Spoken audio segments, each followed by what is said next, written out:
нэгдсэн Монгол төрийн бас байгууллагаас дэмжиж байгаа илэрхийллээ. Ингэснээр манай улсын хувьд цэрэг байлдаан, газар нутаг, эдийн засаг, аян жуулчлал зэрэг тал бүрийн салбарт ажил бүгдэлтэй гэдгийг хэлж байна. Эх орон Эрдэмтэн Жамсрангийн цэвэн Монгол улс нь Швейцар руугаа адил төвийг сахисан орон байваас цохилтой гэж үзэл бодлоо илэрхийлэн үндсэн хуульд тусгуулахын төлөө зүтгэж явсан төвхтэй. Гэтэл найрсаг бодлогоор гадны оронд илүүтэй хандаж иргэдийнхээ эрх ашиг зөрчсөн явдал гардаг тухай онцоллоо. Тиймээс төвийг сахиснаар энэ байдал засагдж улс орны байдалд эргээр нөлөөлнө гэж үзэж буйгаа илэрхийлсэн юм а. Гэтэл сүүлийн үед төвийг сахих нь туулийн буруу юм гэсэн сурталчилга хуулгыг зарим хөөхөн төрийн бас байгууллага илэрхийлэн өрнөдөх боллоо. Глобал хэмжээний сөргөлдөөнд Монгол улс оролцох явдлыг энэ нь хааж бооно гэж тэд улаан цай хэлж байна. Тийм сөргөлдөөнд автан туушрах цаг өнөөдөр бишээ.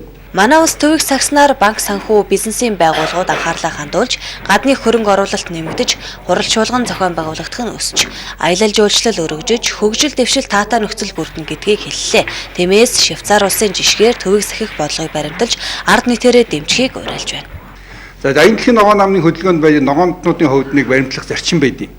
Энэ бол шууд арчлалын зарчмыг амьдралд хэрэгжүүлнэ гэж.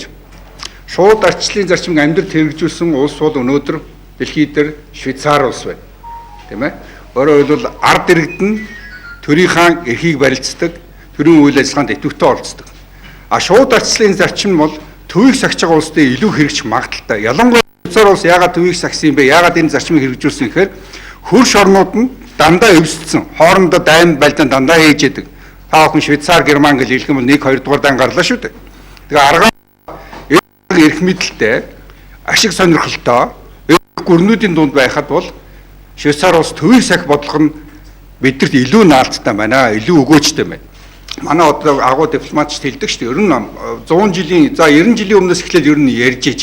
Бид нар бол энэ хоёр их гүрний дунд, хоёр зөрчилдөөний дунд байхад бол төвийг сахихгүй бол нэгийг дагж явж байгаад Бурайд алдлаа, нөгөөдгийг дагж явж байгаа өвөр Монголоо алдлаа. Хүн сургамж авч байгаа шүү дээ. Тэгэхээр төвийг сахивал бид нар гадаад Монголоо авч үлдэх юм болцоо байна гэдэг юм дүгнэлтнээр тухайж улс төрчид хүрж исэн. Ямар нэг цэргийн хөвслийн гишүүн болсноор олон эрсдэл ирж болно.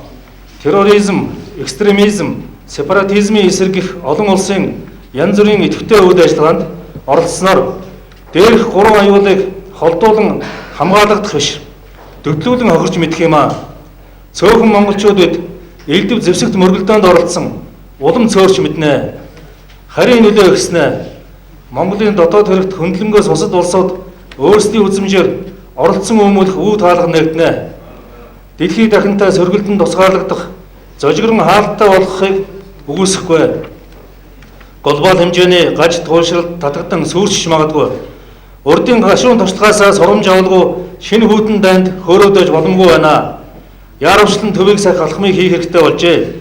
Тэгж байвал ардчил, хүний эрх, тусгаар тогтнол, үндэсний аюулгүй байдал, бие даасан хөгжил дэвшил, тогтвортой байдал Монгол улс цогцолно. Өнөөдөр Монголын олон ард иргэд төвийг сахих бодлогыг дэмжиж байна. Монгол улс байнга төвийг сахих бодлогыг ард нийтэд Хэдийгээр манай улсын хэтийн төлөө үзэл баримтлал тэр дундаа төвийг сахих бодлогын талаар улсын хурлаар яригдсан асуудал байхгүй ч энэ үзэл баримтлалыг эсэргүүцсэн аль нэг талыг барих гэж оролцсон хүмүүс байгаа гин.